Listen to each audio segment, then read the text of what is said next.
මේ මචං අපි එන යන්නම් ඈ. කොහේ යන්නද? විනාඩි 10ක් දෙනවා. මං කැමරා ටික හදන්න. අනේ කන්න බෑ. පස්සේ දවසක එන්න කන්න. දැන් අර ගෙවල් ටික යන්න තියෙනවා අපි දෙන්නලා. ගිහිල්ලා එන්න. අනිවාර්යෙන් එන වෙන දවසක එනවනේ. අනිවාර්යෙන් එනවා. අනිවාර්යෙන් එනවා. එහෙනම් අනිවාර්යෙන් කමු. හරි එහෙනම් පරිස්සමෙන් ඈ. එනනම් කොච්චර හොඳද? අයියා. සමා.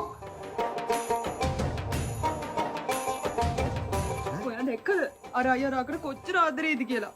මට තමයි ඔයා වගේ ආදරයක් දෙන්නේ නැත්තේ. කටවා ගනින්කෝ ගෑණී. ඇයි කටවා ගන්නෙ? වාට බැරිද මට ඒ වගේ ආදරයක් දෙන්න? මටත් ඒ වගේ අයියා කෙනෙක් හිටියනම්. දැන් ඒ වගේ අය කෙනෙක් තෝනේ. ඔව්. වරෙන් ගන්න. වර්.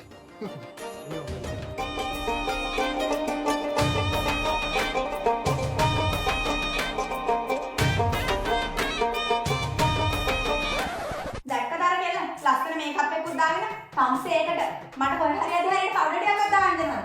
ඔය යකෝ දැන් බැඳලා ඉන්නේ. ඔබ දිහා එකක් බලන්නේ නැහැ. අනික මම මේකප් එකක් ගෙනත් දුන්නානේ. ඒක නානිකෝ. ගෙනත් දුන්න මේකප් එකක්. අර කොටුවෙන් රුපියල් 350 මොකද්ද ටක් උස්සන් ඇවිල්ලා. ඔය ඒවන් මම ගෙනත් දුන්නානේ. උඹලා අපේ ඔය මිනිස්සු වැඩි. ඔව් වැඩි. මං යනවා යන්න. ඔය තම්සේ යන්නේ. යන්නේ උඹලා ගාතින් මල් කියලා වඳින්න බැල්ලි. අච්චර ආදරෙන් ඉන්න දෙන්නේ. ඒ කියන්නේ අර රොම්බු වෙන්නේ. රන්දු වෙන්නේ.